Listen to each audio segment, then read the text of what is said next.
evening, microphone's on. Good evening, everyone. I'd like to call tonight the St. John Plan Commission for June 1st, 2022. If we could all stand for the pledge, please. Pledge allegiance to the flag of the United States of America and to the republic for which it stands, one nation, under God, indivisible, with liberty and justice for all.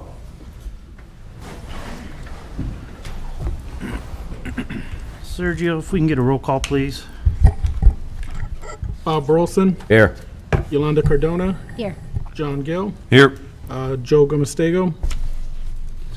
Absent. Bob Loyce. Here. Jason Vlasic. Here. John Kennedy. Here. Attorney Adam Decker. Here. Engineer Ken Kraus. Here. Councilman Liaison Brian Blazak. Present. And Town Manager Joe Wizawati. Here. Good evening, everyone. And at this time, before we start our meeting, I just want to apologize for any inconvenience. We missed our last study session. We take, on behalf of the board, we take our civic duty very seriously, but at the same time, we all have personal and professional responsibilities, and it was a perfect storm last month where we could not get a quorum, so I apologize in advance for any inconvenience or hardship that might have caused. We don't do it intentionally, so I appreciate your understanding with that. With that, we have minutes from the May 4th Plan Commission. Any questions, comments? If not, I'll entertain a motion. I'll make a motion to approve the May 4th, 2022 Plan Commission regular meeting minutes. I have a motion. Is there a second? I'll second that. Second by Yolanda. Is there any questions, comments? Hearing none. All in favor say aye. Aye. Opposed? Motion carries. Next on the agenda, we have a public hearing, 2208 for Barron Estates. It's for a proposed primary plat of Calumet Farms Number 4, part of lots 24 and 25, for a one-lot subdivision at 8810 Marquette Street in Cherville. Sergio, everything in order for the public hearing? Yes, it is. Everything in order for the public hearing. We have the petitioner. Your name for the record, please? Good evening. My name is Doug Homeyer with McMahon. I'm the engineer and surveyor of record for the project, representing Dominic Barron. And we're here tonight. He's got the property. It's always, the key number's been there. It's been a piece of a couple of other lots from an older subdivision from the 40s. And we're here tonight to make it an official lot of record instead of a piece of one lot and a piece of another lot. And he's looking to redo the house there and make a nice looking house there. And we're here tonight looking for, we only have about less than 100 feet of frontage, so we're looking for a waiver for that. We actually have 30 feet plus of width of road, but we're asking for a waiver since there's no curb along Marquette Street on the western side. We're looking for a waiver for that. And since there's no sidewalk along the western side of Marquette, all along there, to put a sidewalk in, it would be 89.5 feet of sidewalk from nowhere to nowhere. So we're asking for a waiver from that. And with that, it's been reviewed by your engineer, Ken Kraus. He had a couple of small comments, which we have addressed, I believe. And with that, I'll entertain any questions you might have on the project. Any questions from the board? You said you're seeking a waiver for the sidewalk and the curbs as well? Yes. Okay. Doug, explain the lot situation. You are taking one lot and splitting a second lot to add to create this new lot. I mean, can you explain it to the board how you're only coming up with 89.29? Just explain the situation, because this was originally Calumet Farm subdivision from the 40s. And at some point, I don't know when this parcel got created, but it took 25.5 feet of one lot and I believe 60, and of course I made this half size, 64.99 feet of the south lot. So there was originally, per deed of record, 90 feet of property that was, and then they took the easterly 400 feet of the lots. The original lots were, I believe, a quarter-mile deep. So all of these lots have been divided up in numerous ways over the years back when there was no regulations. And this has always been a parcel of record, but it doesn't have, it's not really a meets and bounds, it's part of two previous lots from a previous subdivision. And the lot to the north is 165 feet, and the lot to the south would still be 165 feet, correct? I don't actually know the widths of the lot to the north or south or the parcels, Okay. but as you see, it's pretty much the same if you looked on Google Earth, and I do have that this is pretty much the norm for the parcels along. I don't Okay. think so, John. I think 165 is probably from the blue line to the blue line. Oh, okay. And same way with this one, blue line up to that blue line. And your northern boundary is the town line, correct? Yes, I believe so. Okay. I just want to make sure it has no adverse effect on future parcels. So, okay. Yeah, I think that's the think difference. both of them are- 190 and 140. Okay. Sorry. So just for the board's understanding, before we get into the potentially the primary plat, there would be three waivers we would have to consider. We would have to, first, I would say we would consider the lot width. So what he's trying to do is maximize the lot width within the town's jurisdiction, and that is at 89.29. Then you have the other two waivers, which would be sidewalks and curb. So we go through those waivers, and then if there's any other discussion after the public hearing, then we would consider primary plat. Any other questions for the petitioner? If that, hearing no other questions, why don't you take a seat? I'm going to open it up to a public hearing. Yeah, and I'll leave these up here so somebody can see the drawing. Okay. At this time, I'm going to open up the public hearing for Barron Estates. The public hearing is now open for the replat, or proposed primary plat of Calumet Farms, number 4, part lots 24 and 25 for a one-lot subdivision at 8810 Marquette Street. Is there anyone in the audience that would like to speak? Sergio, have we received any correspondence? We have not. Again, I will ask if there's anyone from the crowd that would like to speak. Going once, going twice. That for public hearing is now closed. Petitioner, if you want to come back up. Hearing no public comment, I will read the letter that we have received from Ken Kraus, the town engineer.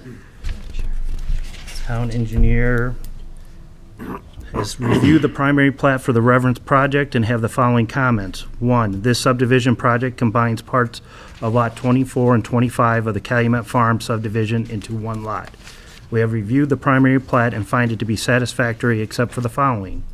No curbs are planned, no sidewalks are planned, lot widths 89.29 to 89.81 versus 100 required. All other public improvements have been installed as part of the existing subdivision. The development fee for this project is $1,500. Questions, comments from the board?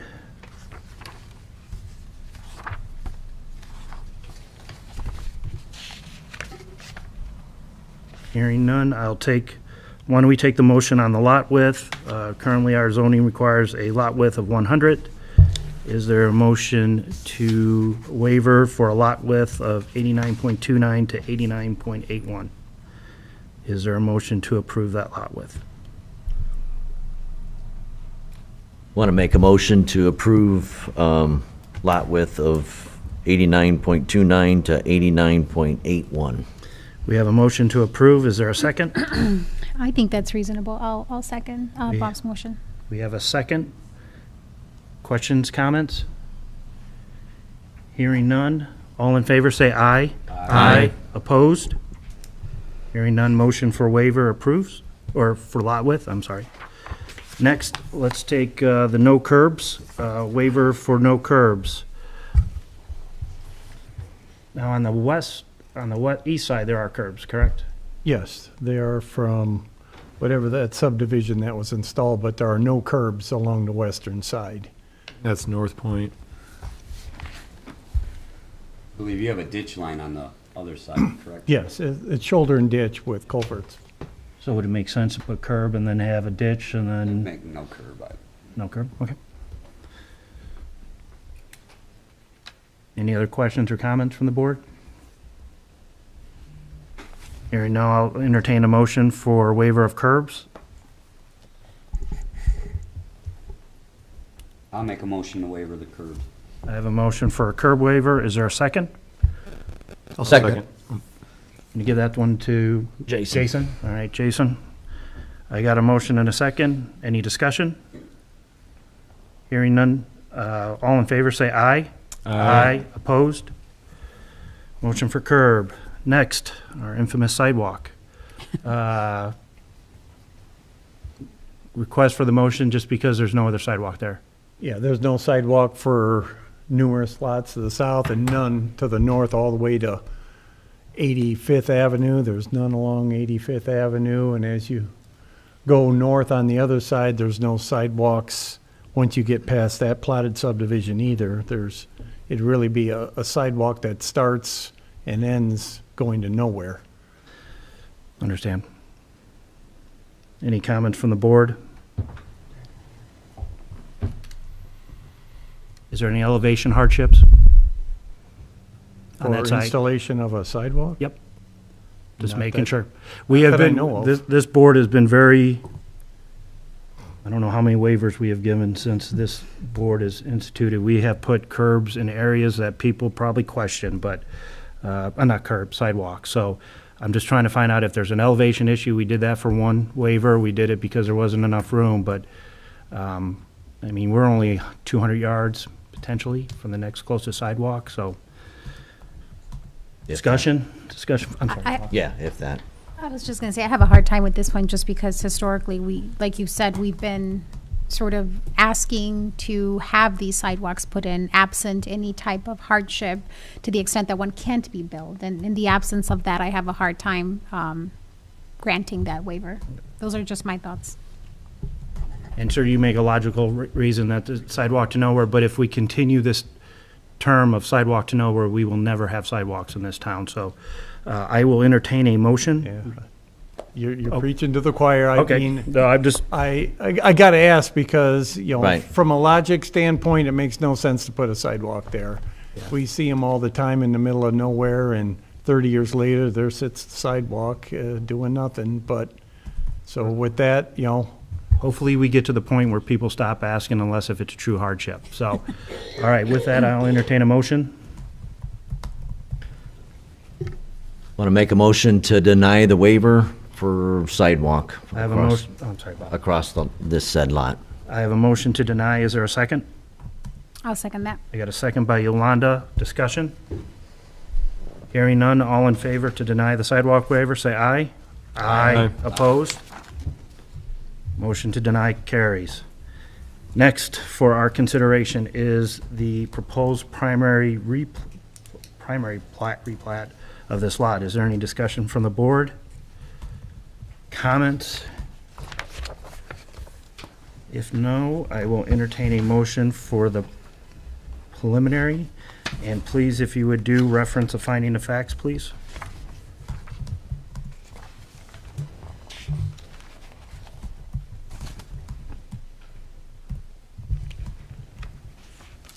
I'll make the motion to approve the preliminary primary plat and referencing the findings of facts. So I have a motion for a primary replat. Is there a second? Second. I got a second by John. You can give it to Bob. Give it to Bob. Sorry, give it to Bob. Discussion, comments? Hearing none. All in favor, say aye. Aye. Opposed? Motion carries. thank you very much. We'll see you for the secondary next month. Okay. All right. I believe I've already submitted it to Ken for his review. Yep, once he gets to review that, we'll get to that. Thank you. Awesome, all right. Next on the agenda, we have a public hearing for the Cannon Edition. This is a proposed preliminary plat for a two-lot subdivision at 8167 Wicker Avenue. Is the applicant here? Yes. Good evening. If you would state your name for the record? Rhonda Cannon, owner. And this is my grandson Zachary, and he's going to speak on my behalf. Thank you very much. All right, if you can give us the details of the, So essentially, this is the property next to Northwoods and Michael's Bar and Restaurant, which my grandparents have owned since '97. Is that correct? And our property goes all the way from Wicker to the railroad tracks. And essentially, I'm just trying to split the property down the middle and build a home for me and my fiance here. And essentially just kind of take over the property responsibilities, mowing the grass and such as they get older, just taking care of the. There was an existing pawn shop there. That was my son's. He's gone now. We're renovating the building. Within a couple of weeks, we'll be putting a new roof and doing extensive repairs on it.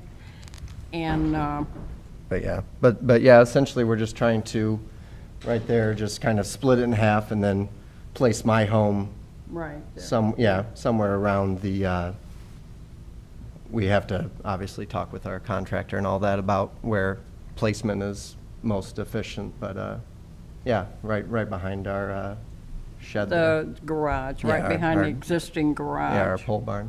Yeah. Yep.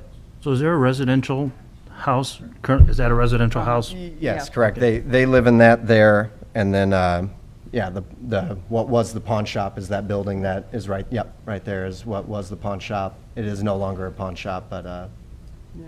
and then their home is right there, facing, the back of their house faces Michael's Bar and Grill. And what's the other building on the far east? This right here, Yes. those are both just garages. Okay. Pole barn and a garage, and just, yeah, garages. Never noticed that house there. I don't think I have either. Accessing that lot two, how would you propose to access it, and how would that, Personally, my idea the was. existing Yeah, driveway. with the driveway right there, having it just asphalting on the other side of those pine trees that we have, just to take me back to my lot. So I would still enter from their side, the normal entrance that's there. You pass the shop to go to her house right now, so instead of, yep, and then you just go right around those trees Yeah, to go to the back. there. Just like that, just asphalt right around there, just to take me back to the home. Looks like an ingress, egress Yep. easement. Yeah, that's what Glenn Cratch is my surveyor. He marked up that for us. So the proposed new home would be on lot 2? Correct. Okay. Correct, yeah. that's on commercial currently? Currently, the entire property is commercial. I'm hoping to, once approved for the second lot, to switch over. Obviously, the front would stay commercial, but I was hoping to create lot 2 residential. Residential. Yeah.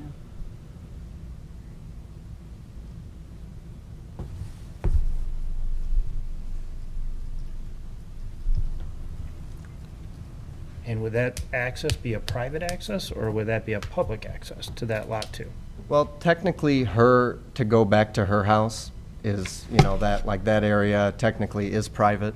We don't allow any type of, people do turn around when they get, they accidentally turn into our property instead of the Northwoods property, or vice versa. But yeah, it would be a,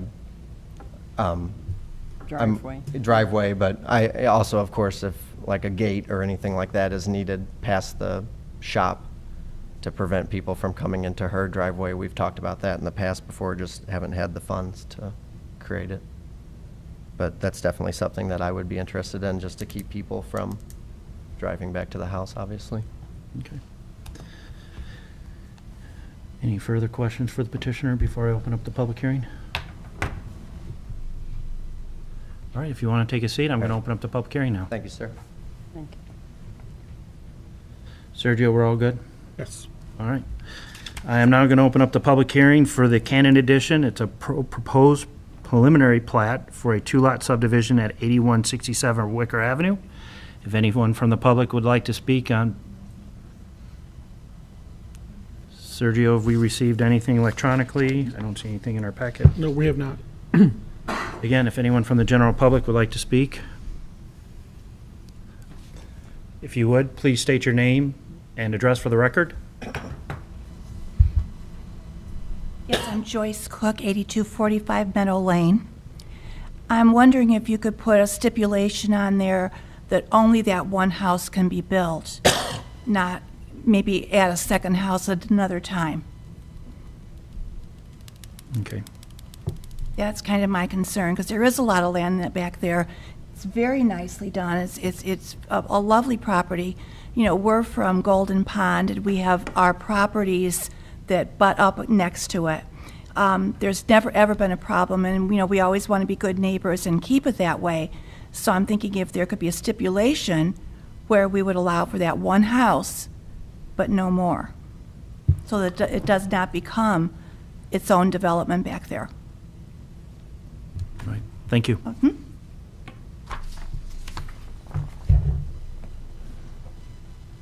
Anyone else?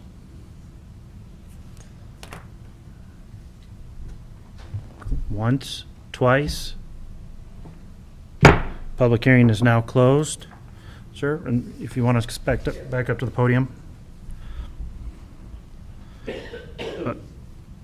Ken, have you looked at this or had time to look at this, and can you give me some initial thoughts and to the board? This is probably, sir, and just for, this probably would be one of the ones, I'm sorry for the inconvenience, probably you need to go through a study session. That's how I would look at it. Sure. Because I think there's some utility access issues that I think we could address at a study session. Yes. So just, I did realize too that Glenn, our surveyor, does have an updated plat that I believe he sent to, did he send that to you? Glenn sent it at 12 minutes to midnight. Yeah, I got that as well. I did take a really quick look at it, and it basically adds the existing utilities that serve the lots, or the houses and buildings on Lot 1. It'll show the sewer and the water lines. It, however, does not show how Lot 2 is going to be served, and it doesn't show the main lines that those service lines come from. okay. So I have taken a quick look at that. I do have concerns about the access easement running through the middle of the property, which is fine for family, but 50 years from now, who knows who's going to be the owners of it and what kind of agreement would have to be made between the owners of Lot 1 and Lot 2 as far as access easement, maintenance, responsibilities. It's in a trust, and I will be in control, and it will be passed on to my grandson at my death. Well, it'd have to run with the land and not the owners of the land. So anybody who buys this, if you sold it to some stranger, they would still be That's a responsible. stipulation. He will not have authority to sell or do anything Right. to it. And that's what we need to make sure happens. And Ken, would it have to be recorded, that easement? Yes, the easement would definitely have to be recorded as part of the plat. Okay. But the agreement, I think it has to be, and I'll defer to Adam on this one, if there's an access easement agreement that handles access, maintenance, you know, who has to repave it in the future when all the Right. potholes start forming, you know, 15 years from now? It'll be So left all of up to that. the state. I have two older sons, and this is my grandson, and they are all included in the estate. So it But I will think be what left up Ken's to- saying, it'd be separate from your estate. It'd have to be It'd have to run with the land. run with the land. So anytime we do a process like here, it stays with the land for in perpetuity till it changes. So not saying we hope you stay forever in your state, but once we make a waiver or replat, it's in perpetuity until it changes. So we just got to make sure we have all our i's dotted and t's crossed for the future generations of St. John. So If you own it or if you don't own it, that's, whether the estate in 50 years, 100 years, or 200 years decides to do something different, we just need to make sure all our, Sure. everyone's protected. So if, with that, again, I apologize for us missing the last Oh, study yes, session. of course, sure. Is there any other questions? And then in the meantime, your engineer can get with our engineer, and we can work out some of the details that we weren't able to get through in the last study session. Okay. All right? Any other questions for the petitioners? As far, if I may, to address her concern. That'd be perfect. Just address us, though. Yeah, yes. I do know that with Northwoods being back open, that the current owner has approached us already on if we were interested in selling part of the property to him. That's not something I'm interested in. Like she stated, I would prefer to keep the property in our name for as long as I can, you know, as long as I can live there. But it will probably happen. Yeah.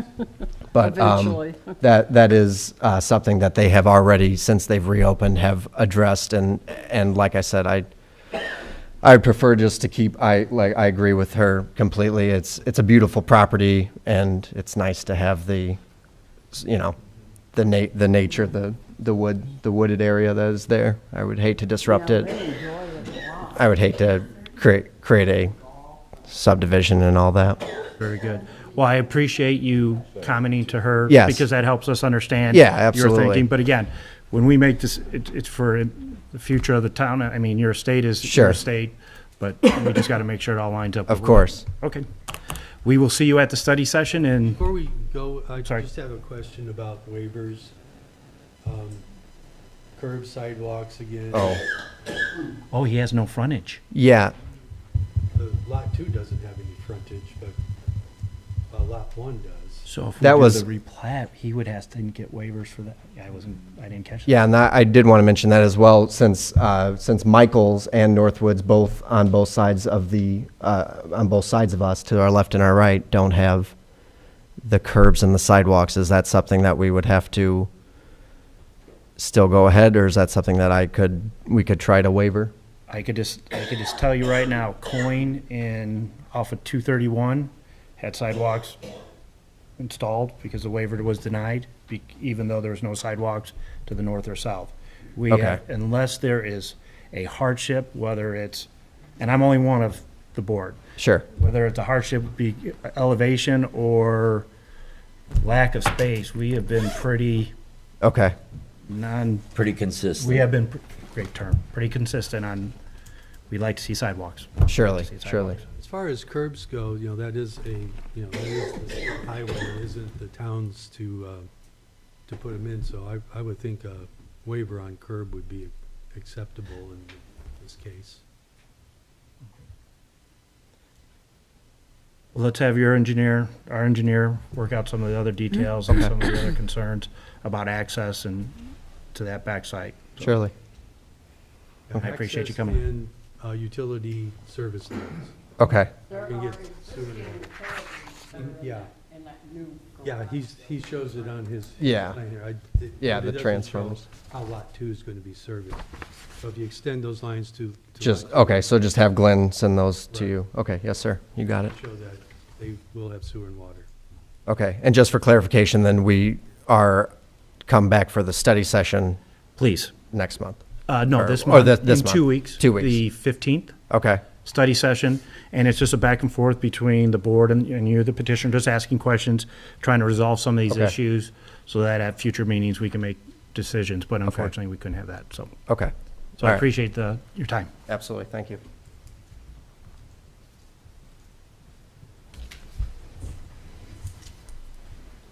Next on the agenda, we have another public hearing for Gates Park, Unit 11. This is a petition by the town of St. John for a proposed primary and final replat, and we hold ourselves to the same standards that we hold petitioners. We had an issue with the notification. It did not meet our standards, and so we will have to postpone the public hearing until the next month so we can meet our standards on notification. So with that, I will still ask either Sergio or Joe if you want to give a brief synopsis on the proposed preliminary plat. Sure. And then just for those that came here for the public hearing, I know I can't open up the public hearing because it was improperly notified, but there is a public comment at the end of this meeting. So if you would like to speak at that point regarding this Gates Park Unit 11, you will have your time to speak at that point. Thank you, John. Yes, there was a error noted in the Scrivener's error noted in the publication, and so we were just asking that we re-advertise for the July meeting with the correct legal notice. And so that's why we are asking for an extension or at least a re-advertisement of this parcel. Essentially, what we're doing is taking one large parcel, which is the Gates Park area there. One side is soccer fields, the other side is currently being developed for skate park.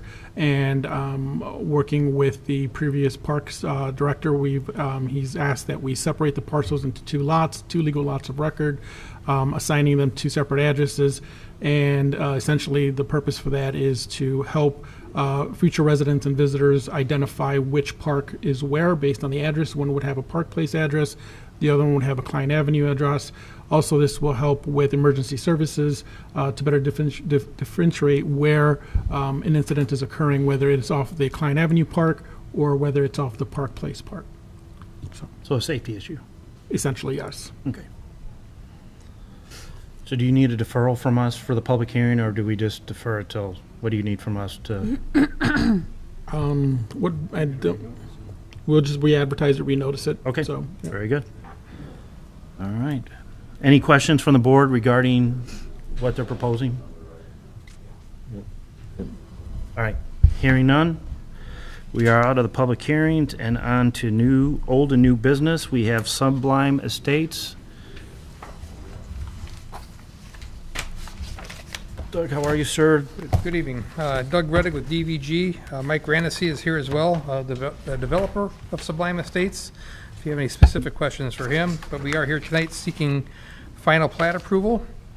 This project was started last year, but recently the road was able to be finished and asphalt was placed after the curbs were put in. So it's just final plat approval for a 6-lot subdivision. Ken provided us with his letter regarding the letter of credit, which the bank is working on right now.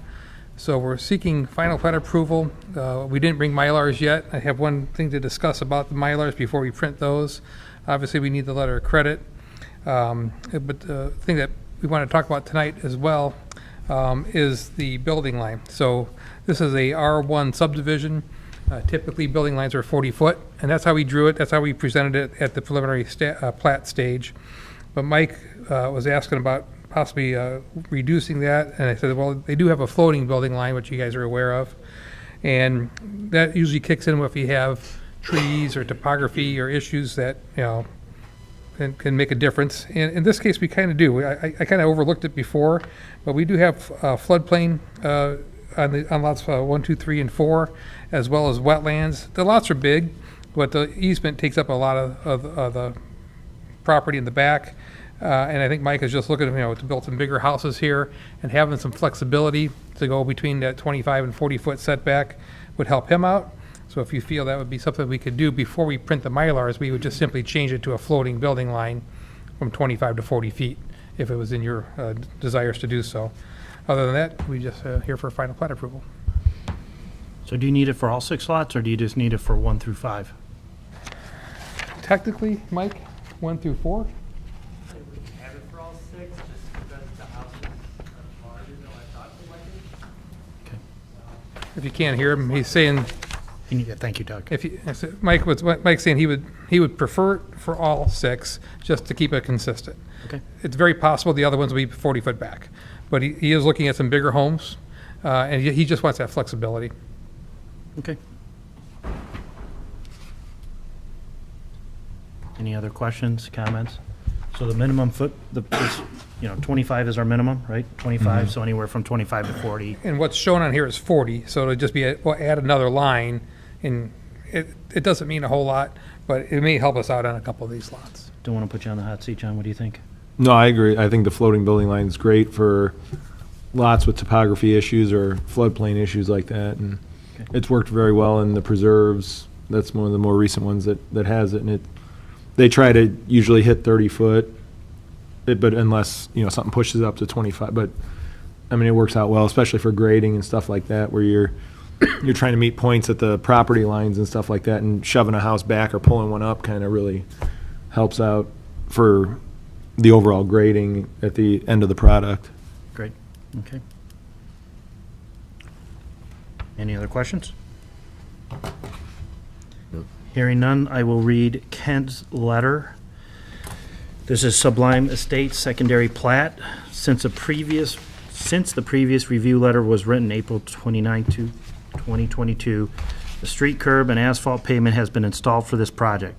The cost of this work can be subtracted from the calculation for the required letter of credit.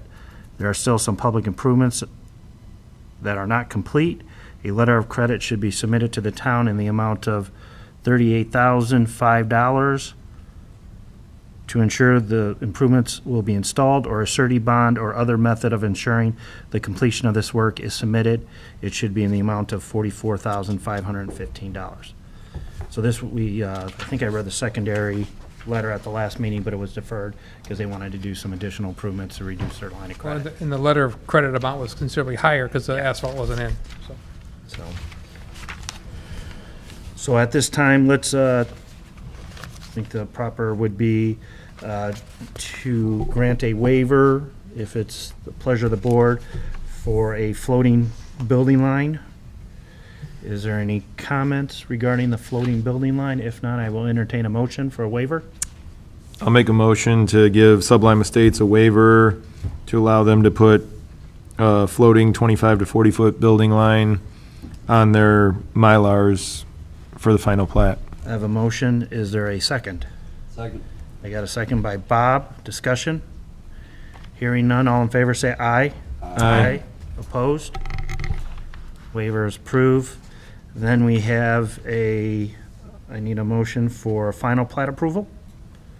Make a motion to grant final plat approval for Sublime Estates, Can you reference finding of fact for me, and please, I'll sir? reference the finding of facts.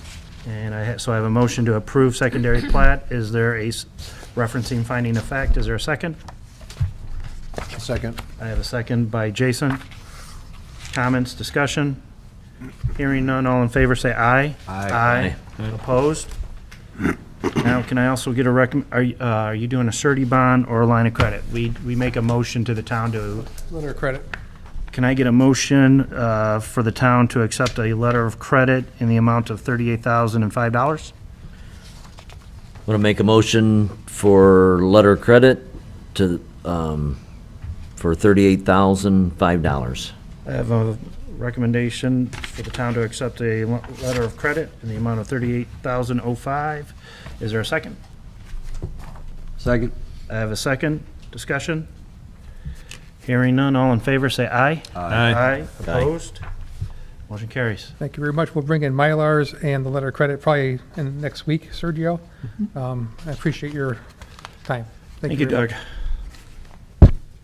Next on the agenda, we just have, this is just, this has been approved, but it was based on contingency review of our town engineer. And so Ken has a letter for me to read regarding the primary plats for St. John Unit 27 and 28. It says, Dear Plan Commission, the primary plat for the Gates of St. John Units 24 and 25 and 27 and 28 was given approval by the St. John Plan Commission on January 5th, 2022, contingent upon a satisfactory review by the town engineer. This letter is specifically, though, for units 27 and 28. We have reviewed the revised documents for units 27 and 28 received on Tuesday, May 19th, 2022, and have the following comments. 1, this subdivision project includes 121 residential lots, 4 outlots, and associated infrastructure and facilities. We have reviewed the plat and find it to be satisfactory. The application for this fee is $24,200, which is 121 times 200 per lot.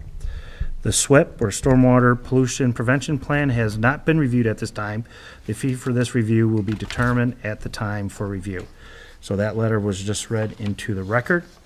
We also received a letter from the Bierman Family Trust that have, by Leonard Bierman, dated 5/17/2022 that I'd like to read into the record as well. Give me a minute. Dear Plan Commission members, on January 5th, 2022, public meeting, I addressed the board with 4 concerns the Barman Family Farms had with the proposed development of Gates of St. John Units 24 and 25. I have provided each member with a hard copy of these concerns. 1. Temporary fencing along entire length of southernmost property line, Barman's Farm, to keep construction debris on development site and from coming onto adjacent farmland. 2.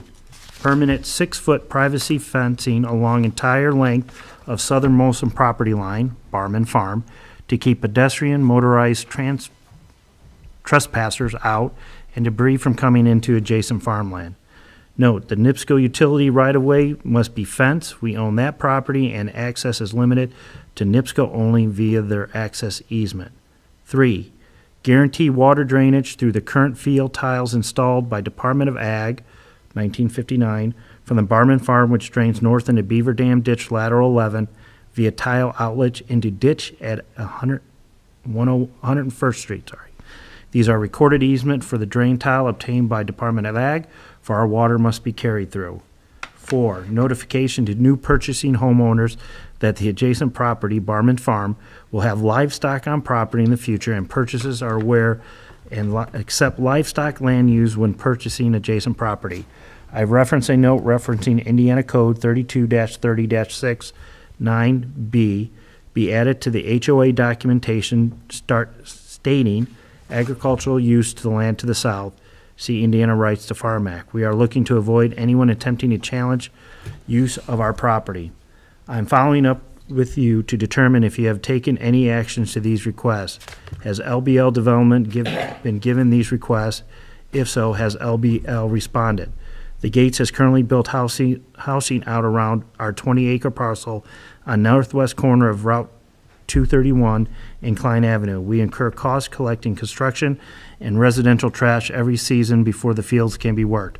From our experience on development surrounding the northwest Indian corner, we are requesting 6-foot privacy fence along their entire length of proposal project adjacent to our north property line to keep out trash and trespassing.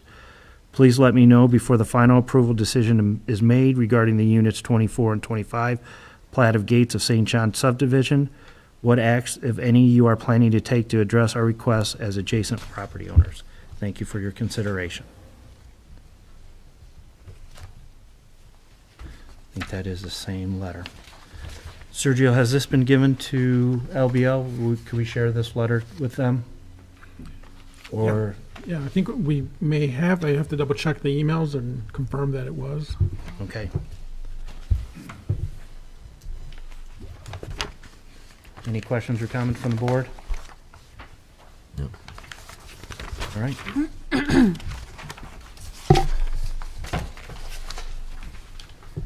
Next on the agenda, we have Streamside. This is a proposed rezone to RC PUD, single-family residential conservation plan unit development for a proposed 54 single-family lot subdivision. How are you, sir? I'm great. Good evening. Good evening. Want me to dive right in? Name and for the Perfect. record, and then please, yes, drive right in. I'm Joe Lenahan with Olthoff Homes, and I'm happy here to be here tonight to kind of discuss the Streamside PUD. We've been actually before you a few times, I think last in March, but made some changes to the plan, and where we left it in March was that we were going to assemble kind of all of our documents into one document, which is a proposed PUD and development plan, and I kind of followed the format that I got from staff that I know has been used on other projects. I'm happy to kind of run through it. Before I do, did everyone get a copy? I think it was probably emailed. I have a few extras if anyone needs one. 104 pages, by the way. Yes. Well, you got some extra pages, so I might need you to- we also got the HOA. Oh, I see. Okay, Yes. yeah. I did send a draft of that as well. Yeah, just as a sample of kind of how our covenants are structured. It was- Building department shares everything with Great. this plan commission, so yes. Well, I'll be happy to answer any questions about that as well. I'll just kind of run through. I'm not going to read the document, of course, but let me just kind of run through and hit a few of the highlights. And again, this went through a few different iterations, and then the idea here was to put it all into one document, come to one more workshop, and then, of course, need to advertise for a public hearing and respond to any comments or changes that I need to make here tonight. I'll just kind of point out that kind of what I presented before was a large amount of the site is being preserved in open space. It was kind of the justification for the reason for bringing the request for an RC2 PUD. It comes to about 35% of the site. And basically, we're really only asking for a couple of what I consider, my opinion, minor kind of changes to the standard ordinance. And then in return, we're making a lot of these commitments. And so kind of the one major thing that we're looking for that's different is, of course, the lot sizes. And that's the reason for going to the RC2 PUD. And so you can kind of see, and I talked about this last time, the most revised plan, we went to all minimum of 90-foot wide lots. And so the minimum is 90-foot width by 140-foot depth. And then I just kind of noted for everyone's sake here that if you look at the dimensioned site plan that I distributed, 16%, I apologize, I have really bad airborne allergies, 16% of the lots are 90 foot or 90 foot to 100 feet, and then 25%, a quarter of the lots are 100 foot or greater, and so I'm just putting that commitment in here. And then you can kind of see the setbacks. So nothing has really changed from the amenities and open space requirements that I've put in here. We've got all the trails, all the same trail overlooks. I've got some renderings in there as well. I'll just point out, and I had outlined these and went through them one by one last time, but on page 4 at the bottom, you'll start to see some of the architectural requirements that we've placed upon ourselves. These are above and beyond the ordinance.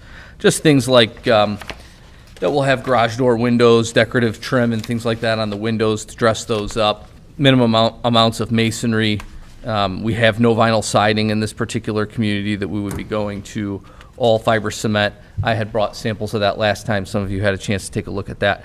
So I've put all of those commitments. Those are all the same commitments that I had made last time. Some of these other items I had mentioned. And then at the request of the President of the Planning Commission last time, it was asked that I put into the PUD. I am not asking, I don't believe, for a waiver from the sidewalk requirement. That is to say, I'm not trying to eliminate pedestrian access along 109th. There is a wetland that comes all the way up to the edge of the pavement on 109th on the south side of the road. And so what I'm asking for is the ability to route that pedestrian access rather than along the right-of-way frontage, but through the community. And it was requested that I kind of put that in the PUD and articulate the reason I'm asking for that. It doesn't have to go in the PUD if you'd rather me take that out and we can deal with it at the plating stage. I was quite transparent last time, and I'll be transparent again. What's in it for me is I don't have to request a wetland permit and then build a boardwalk, which is what I think it will take in order to get the path across that wetland. It can be done. It's not impossible, but I do think it's a hardship, and I also frankly think it would be a long-term maintenance thing for the town. Again, that's just an opinion. And so what I'm suggesting is that I route that from 109th south along the west side of White Oak into my site, and then make that connection up by the church at my boundary. So I'm just trying to be transparent with that. That's what I would propose to put on the engineering drawings. And I also said I could add some signage and things like that through traffic and through pedestrian traffic and all of that. So those are the high points. Happy to take any questions, comments, and then I'd love to advertise for the public hearing and proceed with this if that is okay with you all. All right. Questions, comments? Are you proposing a path on the west side? I see you show it there on the west side of White Oak from 109th? Yes. All the way across your development, even on the private property? You have we've spoken with them. I believe I can get it done, because if I don't, then what I was going to have to do was run it, sort of surround them with it. So we've kind of showed them some of the different options. If I don't do that, then what I have to do is stop at, because I can do it over the northeast corner. I can put it here. But when I get to this house right here, I would have to run it along their northern boundary, then along their western boundary, and then back out along their southern boundary. And so we met with them and talked to them about that, and they agreed that is far worse than having it out front. But the larger parcel gave you the green light? I already have that permission. I can do Okay. it there. The southern one, I don't have it 100%, but I believe I could get that.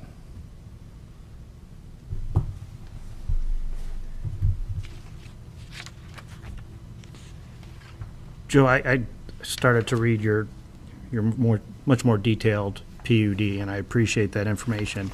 What I think I would like to see is, you say typical lot area per lot is 12,600 square feet. Yes, sir. I think it'd be nice to know what's the minimum lot?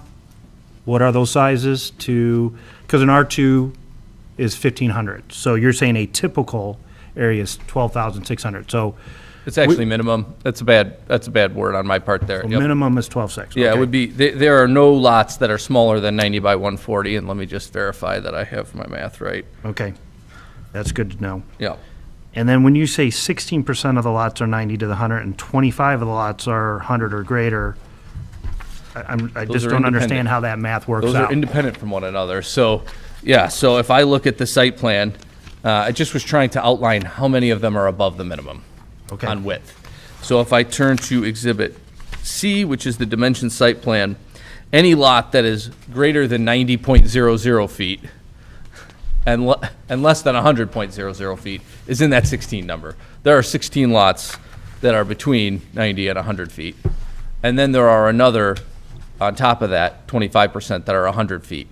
And the reason I had pointed that out, and I apologize, I haven't been here in a couple months, but we talked about kind of transitioning, trying to create some of the larger lots on the west side and sort of transitioning across.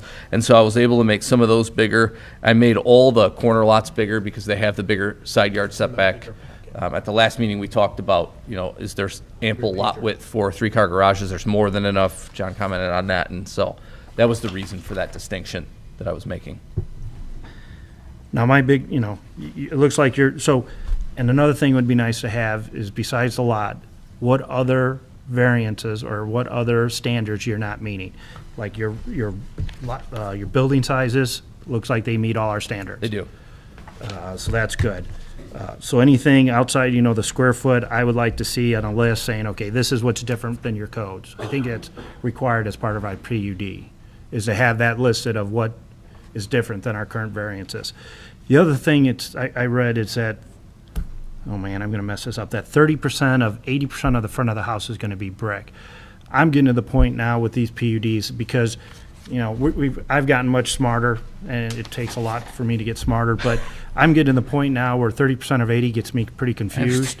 And I want to get to the point where That's 110%, right? that's how my math works, but it isn't. It isn't. But the previous one, I thought it was 25% of the whole house, and it was 25% of just the front. The front, yeah. And I think this board, because it's a compromise, he's looking for smaller lots.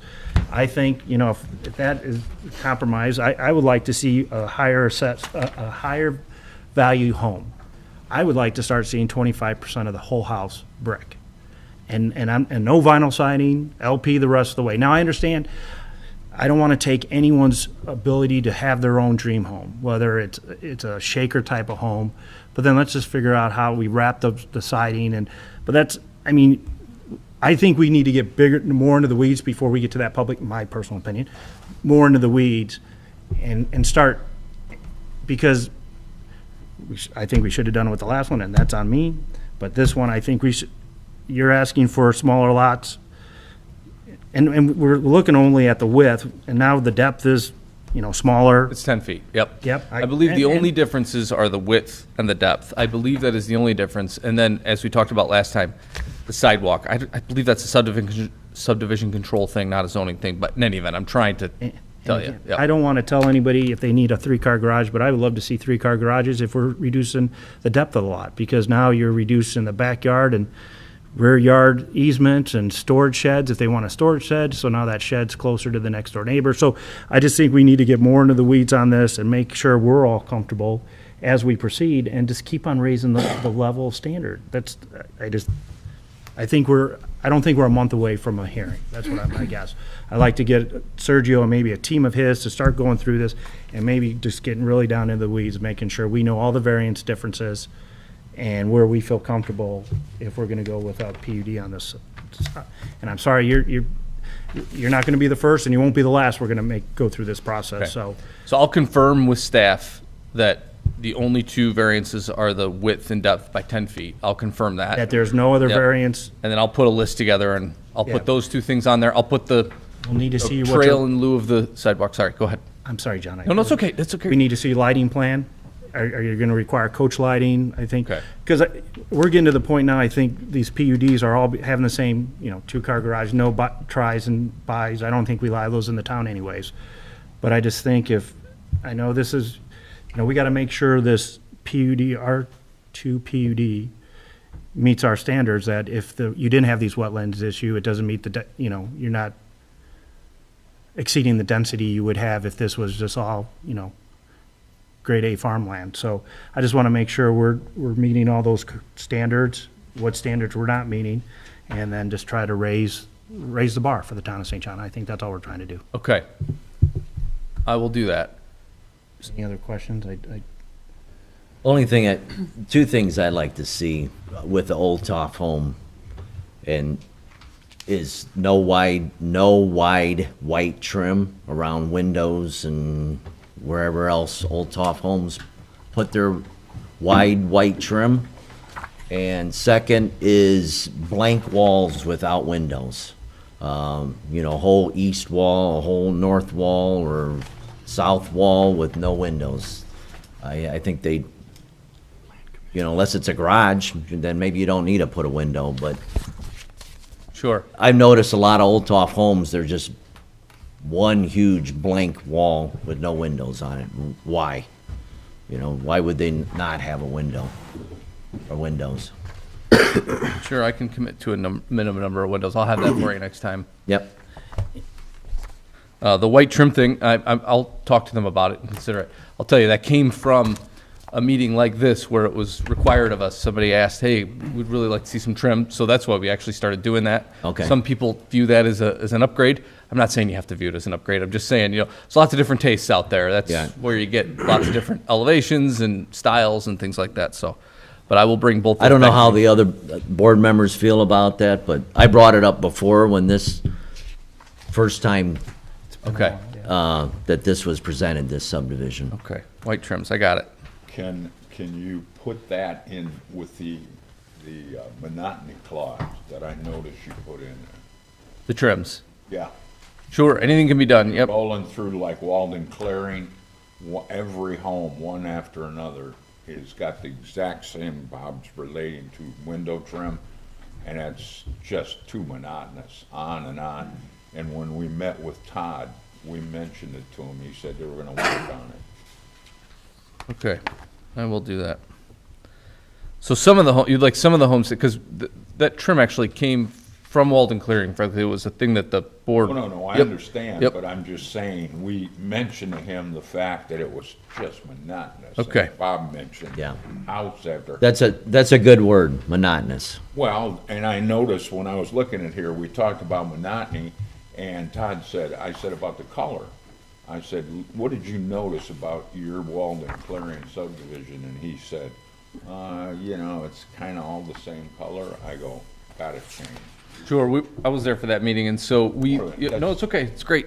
We have an upgraded vinyl siding there. It's an extra Right, thick you with some of said the you were premium gonna colors. consider, right, And it's adding funny more how when you look at the samples, it looks pretty different, but when you get them up on the walls, so we actually started pulling some of the colors. We actually pulled out colors, but then got more strict with which home can have which. You And can change the shading and stuff, which will make them appear differently, but there was just too much gray and charcoal gray on Yep, and on. yep, some of the greens and blues, the blues and grays, I'm sorry, started to look pretty similar, as different as they looked in a But- conference room. You know, it's just a color palette. Sure. Okay. Put in a bright red house. How's that? Oh. Anyone? Bright red. You didn't hear it from me. Okay. I was gonna say, anybody want to volunteer to buy that one? Joe, just a couple more comments. The parkland, now, I tried to get through some of the HOA, and so you're proposing a park here. It's from how I read it, the HOA is responsible for any maintenance and upkeep. It also said in the HOA that you can give it to any public entity. Is your vision, or how have you handled parks in other of your subdivisions? Have you donated those or given those to the town? Because right now, from my understanding, the town has 27 parks and a couple employees. So, I mean, if there is a give and take, now I don't want to deny these residents or future residents, if it happens, a park, but I'd rather maybe see that path along 109th going versus you installing a park. But that's just something that I think we need to talk about is more parks, maybe the idea, less there's parks to the other subdivision. But just, I've learned as I've gone around, town and met, the previous park director, it's just, he's got, everyone puts a park in their subdivision, which is great, but at what time does that come an overburden to the town? So, Sure, just so something, our plan was for all of these to be private to the HOA. I don't know of a situation, but I'm careful to say never, that we've, after the fact, given just one don't- to a town unless they wanted it. I think what that clause in there is just so that it doesn't hamstring it, so it's possible in the future if the town were to say they wanted it, but the plan is for all of these to be owned by the HOA and maintained by the HOA. I just don't want in 15, 20 years, that the town it comes back to the town and all of a sudden it's another revenue to the town has to service this, and if they Sure. don't meet the town residents' expectation, I can it take looks that bad out, on it. too. I No, mean- I'm just, maybe just something to consider with a boardwalk, because I'm just afraid that intersection of 109th and White Oak is probably gonna be a pretty active intersection, so I'll put I'd it like in. to see. No, we'll just. I think it's better. I'll put it in. I mean, if everybody wants to see that go in, I'll put it in. And another thing I would like to see, lots one, I'm sensitive because there's existing neighbors to the west, right? If I can see maybe get the lot square footage for each of these lots, specifically 1 through, but it'd be nice to see, you're saying the minimum is 12.6. My preference right now would be to see 1 and 8 larger because there's current residents to the west. Yeah, and they are, at least 1 and 2 are larger. They're 100 feet wide.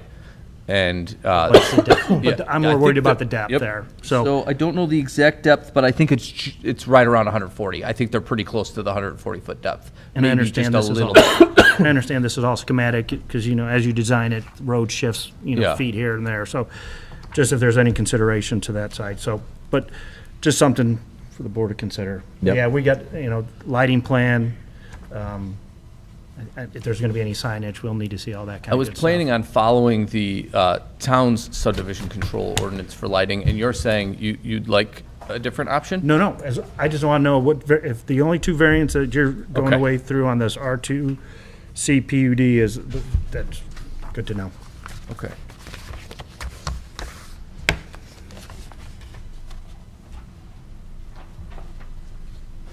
Any other questions for Joe? Comments? Joe, it only took us a year and a half for the last PUD we did, so don't, keep your chin up. I'll stick with you. Thank you so much. Thank you you, soon. Joe. Hey, Joe? Next on the agenda, we have, let me make sure I'm doing this right. We have the Marion Wayside Shrine Development Site Plan. This is site plan approval for 10630. I saw Kevin in the room. Kevin, can you just, again, give us a real quick, brief update or status update on this? Yes, Kevin Hunt on behalf of the Marion Wayside Shrine, 10630 Wicker Avenue, St. John. Since the last meeting, there was plat approval, primary final plat approval. The site plan was deferred over, so what we did was Doug Reddick at DVG updated the site plan. I think to help assist the Plan Commission, we've got essentially 4 different versions of the site plan. We have what you see here, the enlarged site plan on the buildable area, but we also provided the overall site plan for the entire lot. I think as I noted previously, Lot 2, everything west of the building is essentially unbuildable wetland. We also provided some topography as well as an aerial exhibit of that. On top of that, just kind of to be safe and make sure everyone had the most up-to-date information, we had a drone shot provided and updated landscaping plans provided with additional landscaping buffering. And then finally, I know that some commissioners had gone out and had seen the property with the improvements that are already there, but I did provide pictures to make sure that everyone could see what was there.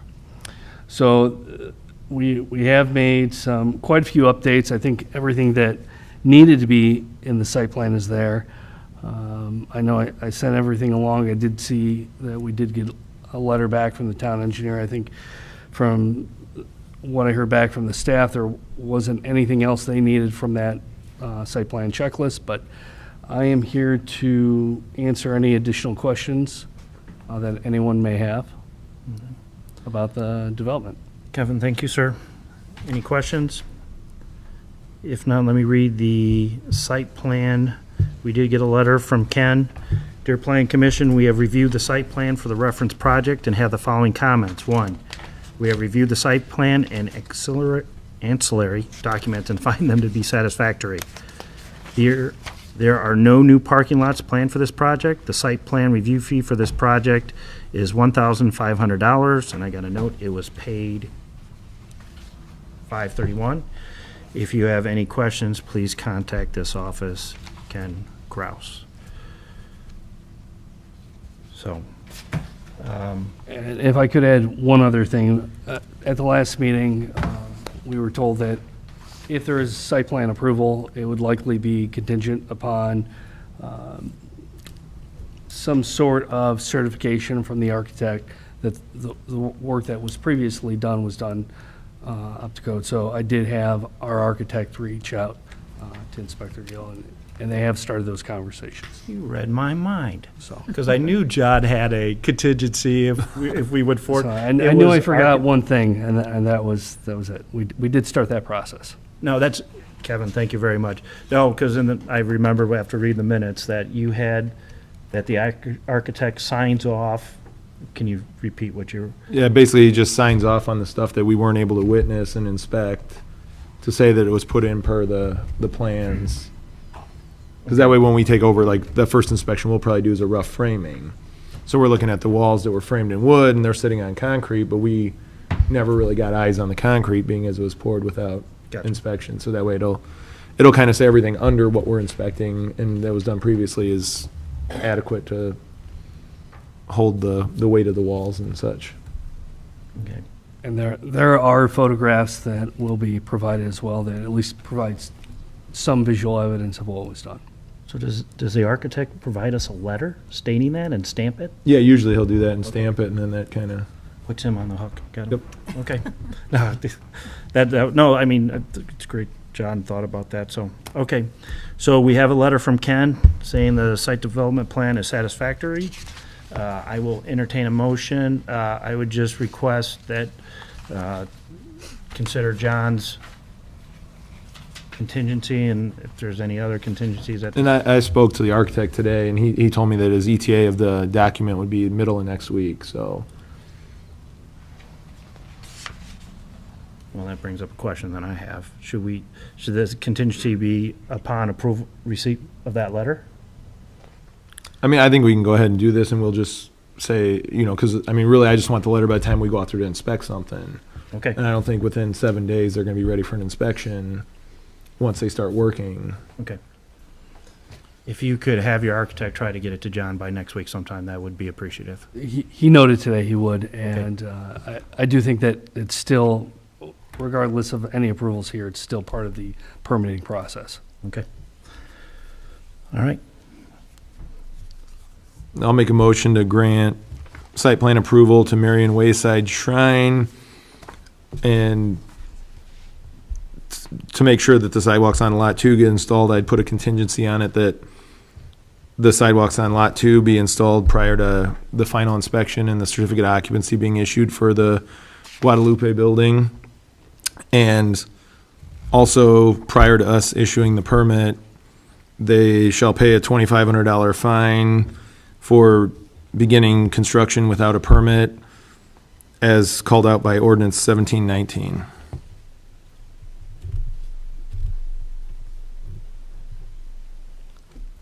It's agreeable to the shrine. That's agreeable to the shrine. Okay. My only contingency is that I don't want to be double dinged.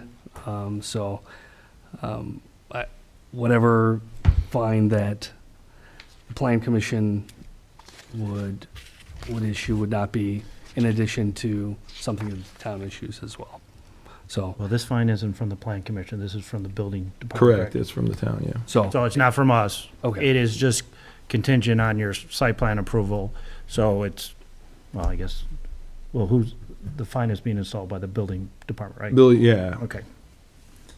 But I'm just trying to clarify the double ding. I'm just trying to understand. No, this is it. This is it, okay. that's agreeable. That's agreeable. All right.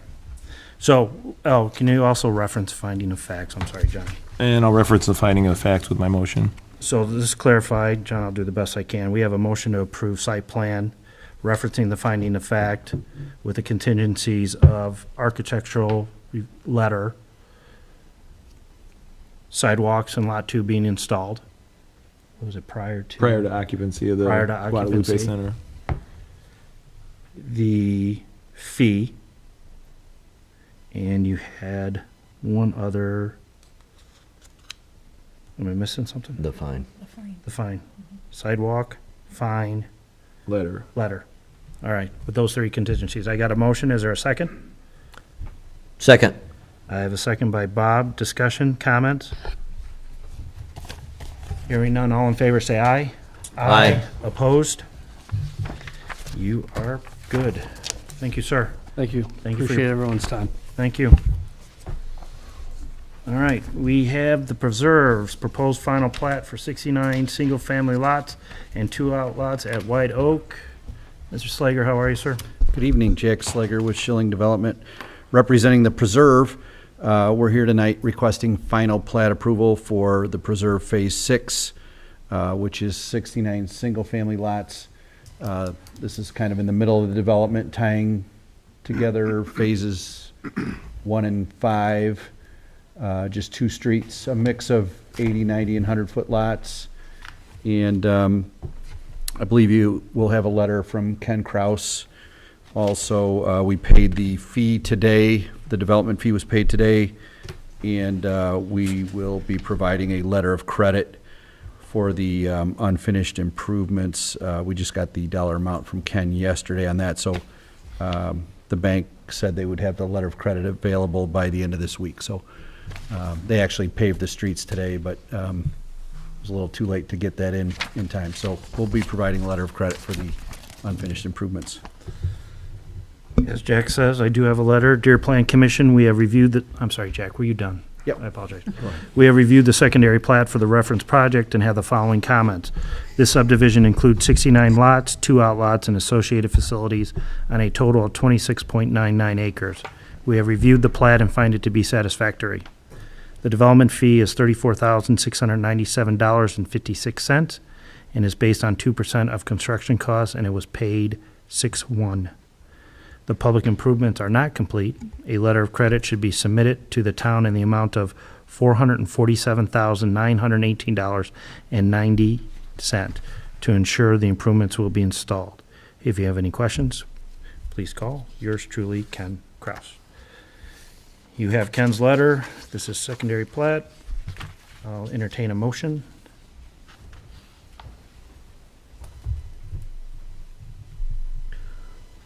Motion to approve secondary plat, the Preserve Phase 6. I got a motion. Is there a second? I'll second. Second by John. Discussion? Hearing none. All in favor say aye. Aye. Aye. Opposed? Can I get a recommendation to the town council to accept a letter of credit in the amount of $447,918.90? Is that what you're doing, or are you gonna do? Letter Okay. of credit, yep.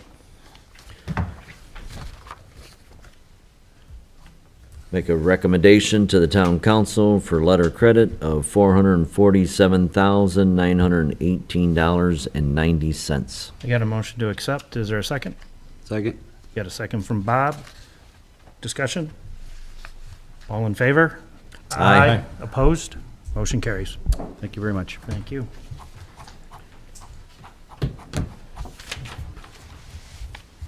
Next on the agenda, we have Plan Commission Resolution. This is Redevelopment Commission Resolution 220601, consideration for amendments to the declaratory resolution and economic development plan for the St. John Economic Development Area 1. Which one of you fine gentlemen would like to present? I will. So the resolution before the Plan Commission this evening is for consideration of the was approved unanimously by the Redevelopment Commission on May 25th. The RDC previously adopted a declaratory resolution establishing an economic development area. This is an amendment to the economic development area to include the parcels included in the TIF district exhibits to the resolution. Under Indiana statute, the Plan Commission determines that this conforms to the development plan for the town under Section 16 of Indiana Code 36-7-14. This is why this is before the Plan Commission this evening. Pending approval of the Plan Commission this evening, this will then go before the Town Council for consideration, approving the Plan Commission's actions and amending the declaratory resolution and plan amendment on June 22nd. There will also be a public hearing held by the RDC sometime in July. At this time, a motion to approve the resolution 2022-6-1, resolution of the Town of St. John Plan Commission approving a resolution of the St. John Redevelopment Commission approving amendments to the declaratory resolution and economic development plan for the St. John Economic Development Area 1. Any questions on that? So the lots that we're including are? They're in the exhibit. These are the lots that are south of what would be, well, it would also include the plaza that's right adjacent to Welch's, and then the lot that's just west of Welch's, and then the properties that are south of the Kmart properties all the way down to where First Midwest Bank is included as well. So it's Welch's parcels, 41 to Cowman, and then it's parcel south. Right, so parcel south of the Kmart, the Bone and Joint, and Chase Bank is there. Kmart, they're in there already? I believe they are. They're on there already. Yeah, these are the additions to that. Okay, very good. So does everyone understand the location? All right. Any questions, comments for Joe? If it brings in nice restaurants and nicer businesses to the community, I'm all in favor, so. I will entertain a motion.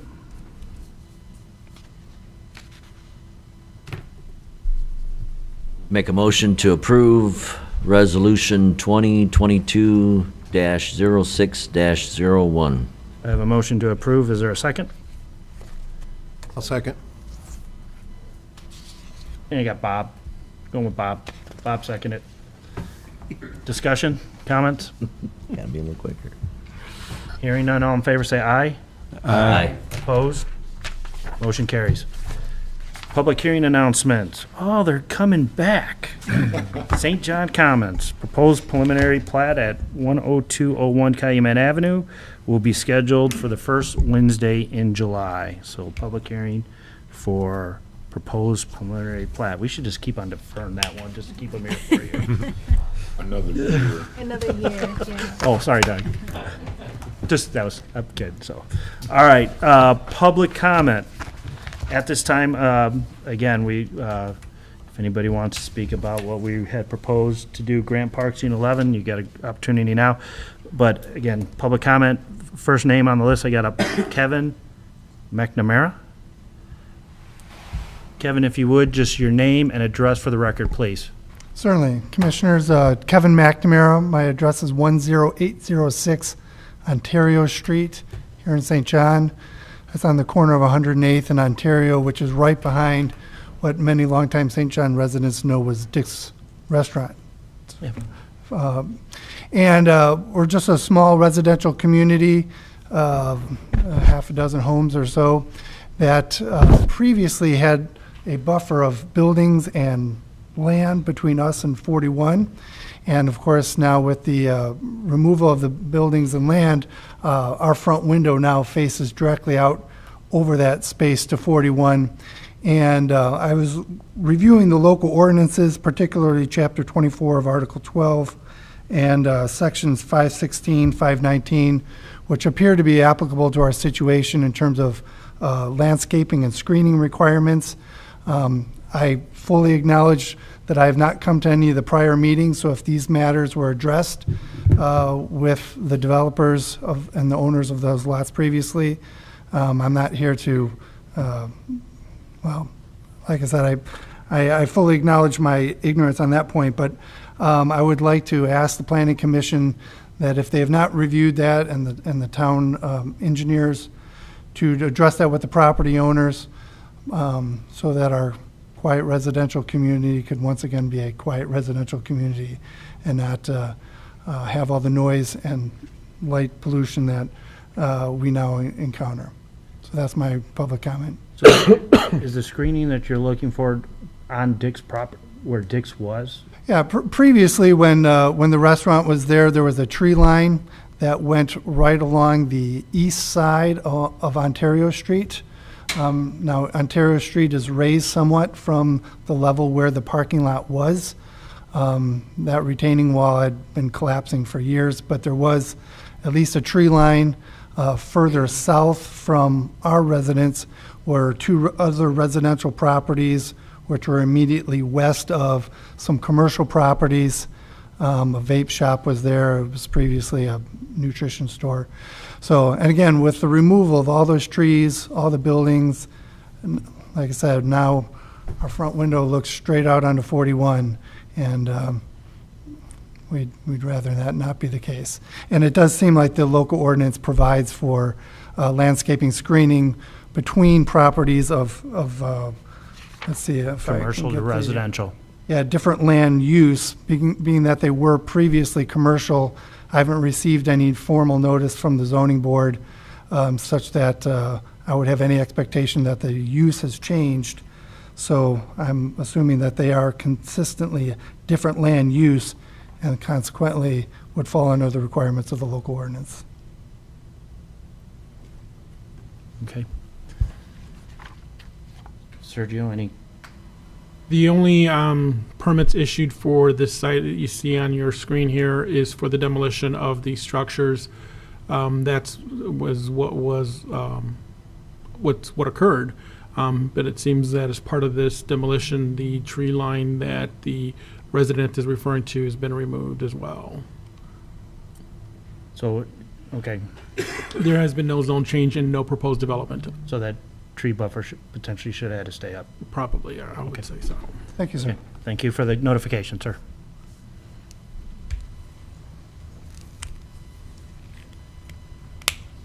Sergio, will someone within the town notify the property owner? We will. Okay, thank you, sir. Paula Johns? Paula Johns? Ron Tussey? I think that's all from that other site, Meadow Lane. Anyone else from the general public would like to speak? Sir? Name and address for the record, please.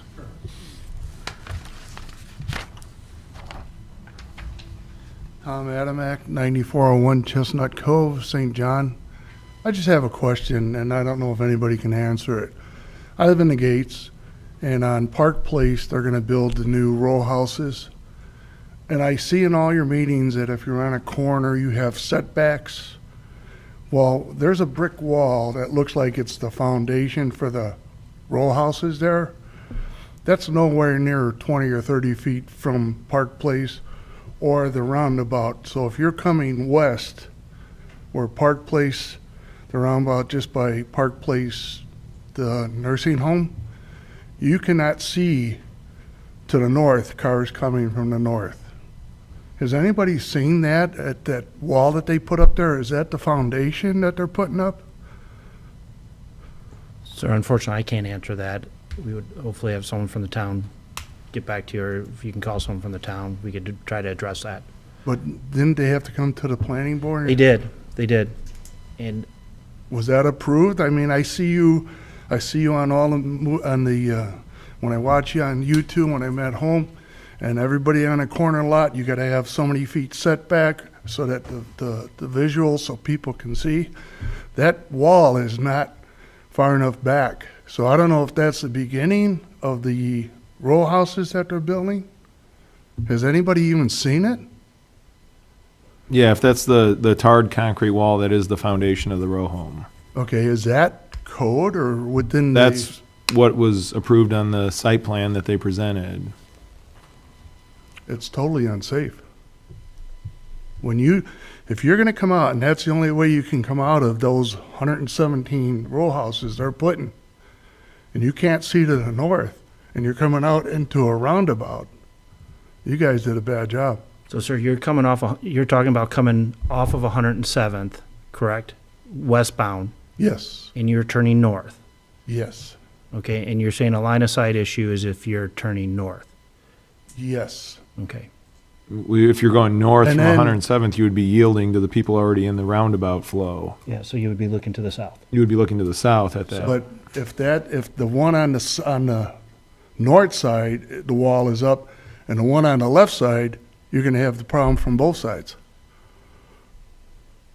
To me, I'm saying it's a safety issue, and I just don't know, I don't know if anybody is aware of what went up, because it just doesn't look right.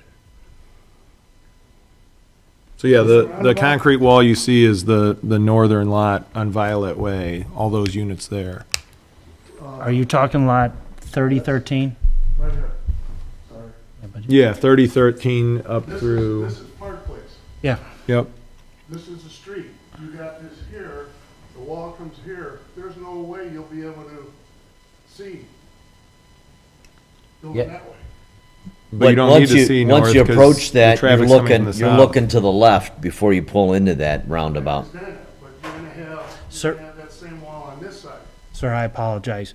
Just for the record, no, I can't see the number on the screen, let alone, so no. Oh, okay. Okay, What I'm saying though, if you're on 107th Avenue and you're westbound and you approach the roundabout, you would be looking back to your left To the see south. before you get to the south, before you would approach into that roundabout. No. You have to. That's how you use a roundabout. No, I mean, that street coming up doesn't go to where that wall is. It goes into the roundabout. Yeah, but to enter your The road's not enter your in yet. The Violet Way road that's marked on that drawing has not been put in yet. That road's in there. That road's in there, you can drive on it. It's gravel right now, but it's not paved. 107th there? 107th's in, but the North Street that would get you into the development there is not in yet. Well, that wall is on Park Place side. It fronts Park Place, but it's about 20 to 30 feet off Park Place. Okay. I'm just bringing it up because I drive by it and it sure does not, it looks like an unsafe issue. we appreciate you bringing it to our attention, sir. Thank you. Thank you. Thank you. Anyone else for the general public for comment? Hearing none, motion to adjourn? So moved. Second? Second. Second.